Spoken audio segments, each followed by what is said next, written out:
Hi everyone, my name is Dolores Peralta and I'm a Philadelphia-based wine educator. I work for a company called WTSO and also teach WSET courses in Philadelphia. Today we're going to be talking about tannins. Tannins play an important role in many wines, but can be a difficult topic to grasp, both from a theoretical standpoint and also from a tasting standpoint. So what we're going to do is try to break down this topic in order to better understand the role of tannins in wine. This lesson includes a comparative tasting where we'll be able to examine how tannins are expressed in different wine styles. Let's start with defining tannins in the broadest sense. From a biochemical standpoint, tannins are a group of water-soluble, astringent phenolic compounds found in plants. As enophiles, we often think of tannins, even in this plural form, as something that contributes a singular texture to wine, but tannins form this really large group of many complex compounds. Tannins are found abundantly in nature in things like tea, cacao and finished chocolate, wood, and wood bark, coffee beans, nuts and seeds, and all sorts of different fruits and vegetables, including pomegranates, apple skins, berries, and of course, grapes. In grapes, tannins are found in the skins, seeds, and stems regardless of the grape's color. The level of tannins that we eventually experience in a finished wine depends on the grape variety itself, as well as certain production methods that we'll talk about shortly. Before we talk about wine though, let's take a step back and talk about what phenolic content actually means. The phenolic content of a wine consists of all of the compounds in that wine that are derived from phenols. Phenols are the molecular building block made up of a hydroxyl group, which is the oxygen and hydrogen connected to a phenyl ring. When multiple phenols bind, they form what are known as polyphenols, poly meaning multiple. All of the phenols in a wine are part of the overall wine's phenolic content. Polyphenols are a large class of plant secondary metabolites, which are substances that are produced by plants that aid in the protection and survival of the plant, but aren't directly involved in its growth, development, or reproduction. They're mainly responsible for defense and protective mechanisms of that plant. Polyphenols give plants color, odor, and flavor and are considered antioxidants, which provide health benefits when consumed. Antioxidants inhibit oxidation, which is important not just for us, but also for wine. Polyphenols themselves can be broken down into multiple groups and categories based on their chemical composition and their biology or function. Two important subgroups for wine are called flavonoids and non-flavonoids. I'm not going to go into the differences here because it gets into some pretty heavy chemistry, but it's important to note that both categories, flavonoids and non-flavonoids, contribute to wine in different ways. Flavonoids in particular comprise up to 90% of the phenolic content of red wines and a little less so in whites and rosés based on the production method. Flavonoids contribute color, astringency, texture, and bitterness to wines, and tannins fall into this group. It's also important to note that flavonoids and wine are kind of all connected. Catechins, which give wine bitterness and astringency, serve as the building blocks of condensed tannins, which are also known as proanthocyanidins. These proanthocyanidins are reactive molecules that then release red anthocyanidin pigments when heated in an acidic medium, which is wine. Tannins themselves can be divided into two main categories, hydrolyzable and condensed. Hydrolyzable tannins are ones that break down in water or react with water. They go through this process known as hydrolysis, and then they form other substances. This category of tannins are really important in the tanning industry because they help to alter the protein structure of animal skins and hides, making them more durable, essentially producing leather. These tannins are also referred to as commercial or enological tannins, and oak and grape seeds are actually a really important source.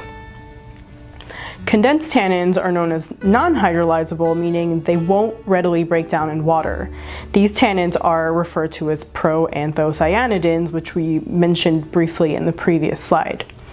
These types of tannins are the most important in wine because they're the ones that bind with the proteins and give us the sensation of astringency when we taste wine. They also form insoluble precipitates, which is a fun way of saying sediment. Now that everyone's passed the chemistry portion, it's time for a quick biology lesson. We know that tannins are found in grapes, but now we have to talk about the start of the process from grape to wine, which begins in the vineyard. If you've ever eaten an unripe wine grape straight off the vine, you'll notice how horrible it is. It's bitter, astringent, sour, you get the picture. These unpleasant sensations tie back to those defense mechanisms that I mentioned earlier. It's the plant's natural defense against being eaten before it's able to ripen properly. Animals learned that unripe grapes taste pretty gross, so they know to wait until that fruit reaches sugar ripeness before consuming it and taking part in seed dispersal. Sugar ripeness is good enough for the birds, but not necessarily for wine. Sugar ripeness is a really useful tool in determining the potential alcohol of a wine, but it's clear that that alone doesn't always equate to good tasting or good quality wine.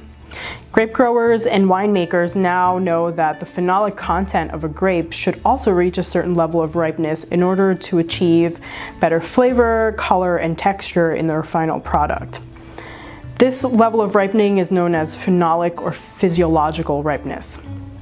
Unlike sugar ripening, which is pretty easy to measure, determining proper phenolic ripeness is more of an art and far more subjective. This level of ripeness is based on the style of wine that a winemaker wishes to achieve, and picking too early can result in green flavors and textures, while waiting too long results in overripe, jammy flavors and even flabby textures in your wine. Even though the grape grower or wine producer are involved in determining when to pick a grape according to their desired level of ripeness, they're still at the mercy of Mother Nature. The overall climate of a region, as well as the characteristics of individual vintages, can cause tannins to express themselves differently, even in the same grape variety. Syrah, for example, sourced from the Rhone Valley, produces a very different style of wine than it does as Shiraz in Australia. The same goes for Cabernet grown in Bordeaux versus in Napa Valley or even in the high elevation vineyards of Mendoza. So now that we know how life in the vineyard can affect a wine's phenolic content, we can finally start talking about what's really important here, the wine. When talking about tannins in wine, we're really focusing on red wines. While white wines may have some tannins, they're generally less discernible on our palates. In red wine, the concentration of tannins is a result of how much the tannins have been extracted into the juice and pulp.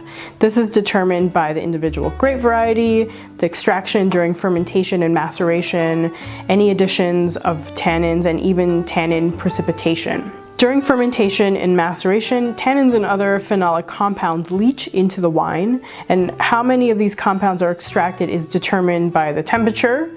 So higher temperatures pull more compounds into the wine.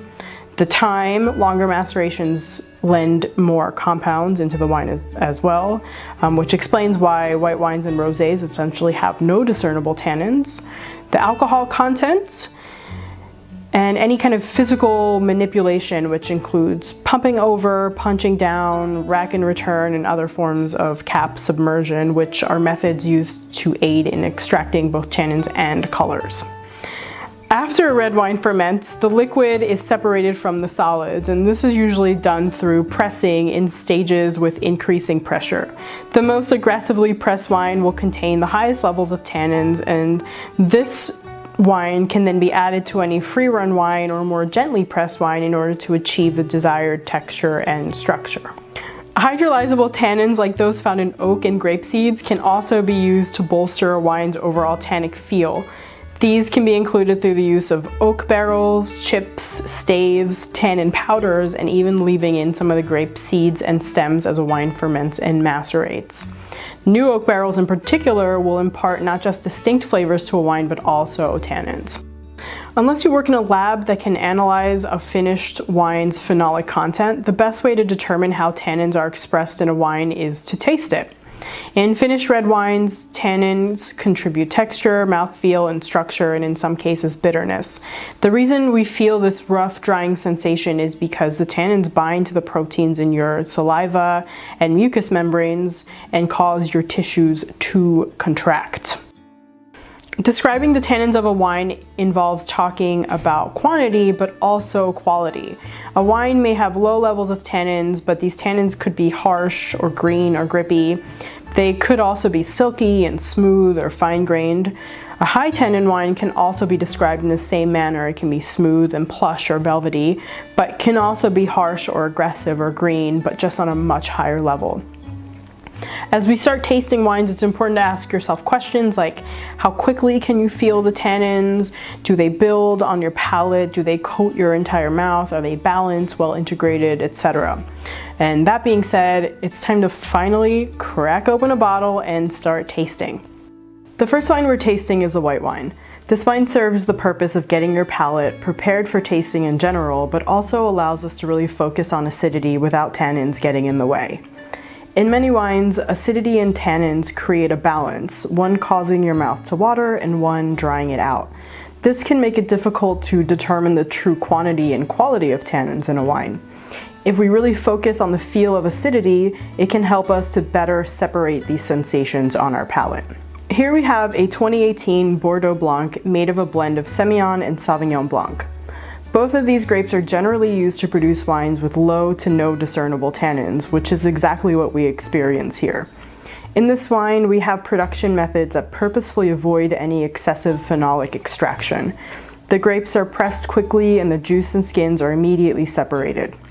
Fermentation is temperature controlled and takes place in stainless steel. The result is a relatively simple style, with Sauvignon Blanc adding fresh acidity to Semillon's round texture and fleshy fruit. While this particular wine doesn't have any discernible tannins, there are some white wines that do go through an extended period of skin contact. This short maceration pulls additional flavors, color, and texture into the wine, but doesn't necessarily give the wine aggressive tannins. Riesling and Gewürztraminer are two grapes that sometimes go through the slightly extended skin contact. There's also a newish trend of orange wines, which are essentially white wines that are vinified in the same manner as red wines.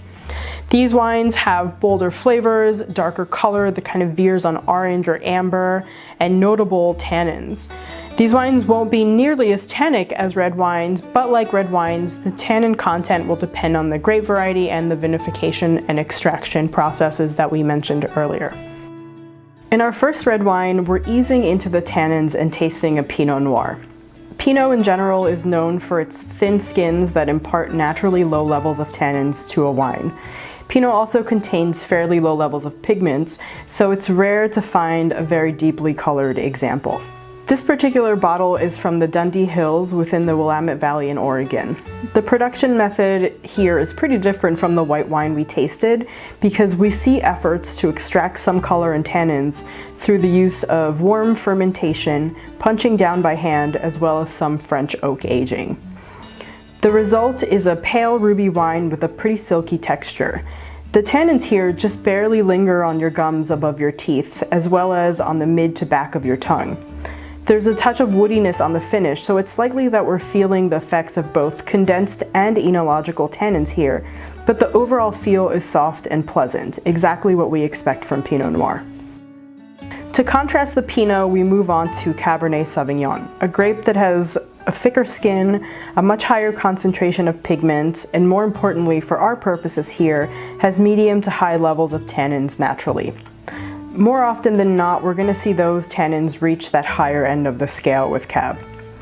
Regardless of where in the world Cab is produced, this variety will always give wines that are both darker and significantly more tannic than Pinot Noir. This gives the wines an overall firmer structure. This particular example is from Walla Walla Valley in Washington State.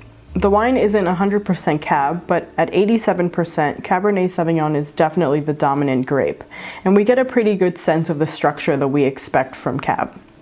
I chose this wine because it demonstrates a distinct greenness in the tannins. In previous slides, we mentioned that greenness in wine can refer to not just flavors, but to the sensation of underripe tannins. The tannins here are really drying and almost grainy. They leave you with a dustiness on your palate that borders on astringent. This drying sensation really takes over, so it makes the wine feel a little lean and out of balance. Our second Cab, however, showcases what ripe tannins feel like. Here we have 100% Cabernet Sauvignon from Rutherford, which is within the Napa Valley in California. The overall feel of this wine is very different than our Washington State Cab. In this wine, we have the elevated levels of tannins that we expect from Cab, but we have a wine that's much more dense and almost chewy. The tannins here coat your palate, but in a pleasant way, and they add a plush texture to the wine overall. In this Cab, the tannins are bold, but they fit in with the wine structure and create a sense of balance, whereas in the previous wine, the tannins really stood out. 2014 was a drought year in Napa and Sonoma, and one of the results was ample ripeness, which is exactly what we feel in this Rutherford Cab. From Cab, we move over to Nebbiolo, which is another variety that is naturally high in tannins. Unlike Cab though, Nebbiolo doesn't even really veer into the medium territory, so most examples will showcase pretty elevated levels of tannins. This particular example is a Barolo from the 2014 vintage. This is a pretty youthful wine that hasn't seen a ton of bottle age aside from the appellation's stringent aging requirements, and I chose this bottle specifically for that reason. The producer here was generous enough to share the specifics of production, which started with a 20-day maceration in oak and periodic breaking of the cap in order to increase phenolic extraction. After fermentation, the wine is matured for at least 30 months in Slavonian oak casks. The tradition here in Barolo is to use large, older casks, which are pretty close to neutral in that they don't impart much flavor or even additional tannins to the wine. Knowing how high Nebbiolo's tannins are anyway, there's really no reason for a winemaker or producer to want to impart additional tannins to this style. Nebbiolo can be deceiving because the color is actually closer to Pinot Noir than it is to Cabernet Sauvignon, but this wine packs a pretty tannic punch. You take one sip and the acidity really shines through, but the tannins sneak up on you, and when they hit hard. There's no reprieve for your palate with young Barolo because the tannins feel like they continuously build even in between sips. Here, the tannins are tight, super grippy, and coat your entire palate. Your mouth is completely stripped of any and all moisture. However, it's important to note that these tannins aren't green, astringent, or even unpleasant. They're certainly not chewy like the Rutherford Cab, but rather fine-grained and pretty aggressive. Tasting young Barolo is an experience that may not be the most enjoyable, but a necessary evil in our quest to better understand tannins and their role in wine. Nebbiolo-based wines, especially those produced in Barolo, are said to be extremely long-lived, meaning they can be aged for a while. Not every age-worthy wine, however, has to be structured like Nebbiolo. There's plenty of white wines, for example, that are incredible after significant aging. Some champagnes can last for what feels like forever, and there's Pinot Noir-based Burgundies that evolve beautifully for years. However, we can't deny the role that tannins play in the aging process. Keep in mind that there's still a lot of research that can be done in this field, and some of the processes a wine goes through while it ages are not entirely clear. Tannins, like alcohol and acidity, are natural preservatives. We talked previously about the antioxidant properties of polyphenols, which act as a buffer for oxidation. The wine's overall phenolic content, which includes tannins, can help give a wine longevity by reducing the rate in which the wine oxidizes. This is just one possible theory as to why certain wines are so long-lived. If we compare the structure of a young wine with an old wine from a tannin standpoint, we see that the tannins in a young wine have a different molecular composition than those in aged wines. So another quick chemistry recap. Young tannins are small molecules that tend to keep to themselves. With time, these tannins start to break down or denature, which allows them to bind to themselves and to other phenolic compounds, including those that give wines color. These molecular chains start to get longer, a process called polymerization, but eventually become so large that they actually precipitate out of solution, which is why we're left with sediment. The result of this and other processes is that the wine starts to change color, it can lighten and turn garnet or even tawny, the overall texture becomes smoother and more round, and the tannins themselves feel far less astringent. It's important to note though that in order for wine to benefit from age, it has to have been a pretty great quality wine even in its youth. No amount of time is going to help a wine with unbalanced, harsh, or bitter tannins. The last two wines we're going to taste are two Riojas, one from 2015 and one from 2005. This side-by-side comparison is useful in showing what age can do to the structure and overall feel of a wine. Ideally, you'd want to do this with 2 bottles of the same exact wine but from different vintages. Unfortunately, we don't have that luxury today, but I think these 2 wines will still do the trick. The blends here are slightly different, like our Cab comparison, but the blended wine still serves the purpose of showcasing Tempranillo's structure. We're actually going to try the younger version first. This bottle is 100% Tempranillo, which is a grape that has thick skins and can have marked levels of tannins that range from medium to high. We have a wine here that's been aged in oak for just 18 months and, as expected, has a pretty significant tannic grip. It's not nearly as aggressive as Nebbiolo and maybe even a little less tannic than our Cabs, but the tannins here are present. They're drying and tight, initially attacking the gums above your front teeth and continuing to build along your cheeks. The wine feels young, both in its structure and its overall flavor profile. Our aged Rioja is made up of 80% Tempranillo, but still gives us a good idea of Tempranillo's structure and an even more important idea of what age can do to a wine. Here we have a wine that was fermented under a controlled temperature and then saw a 32-day maceration followed by 10 months in new French oak and then an additional year in bottle.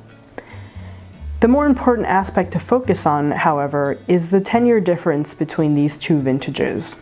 When you take a sip of this aged Rioja, you'll notice that the tannins are still present and they still have quite a bit of grip. Tannins are never going to completely drop away with age, but their overall feel is going to change, and in some cases change pretty dramatically. The fact that this wine still has present tannins and still showcases a flavor profile that hasn't fully developed into just tertiary aromas means there's still potential for additional aging here. Even though this wine still has a decent tannic grip, the tannins definitely feel softer and far less aggressive than the younger version. The wine has an overall leathery feel to it. In a blind tasting, it would be pretty clear that there's some age happening here. This wine doesn't have that youthful tightness we saw in the 2015 example. For someone with a little patience, the best thing to do would be to put aside this 2005 Rioja for maybe 5 years or more to really see the difference in the structure and feel, and to even see if the wine starts to throw off a little bit of sediment, which can come with age. The last thing I want to touch on is how to approach pairing food with tannic wines.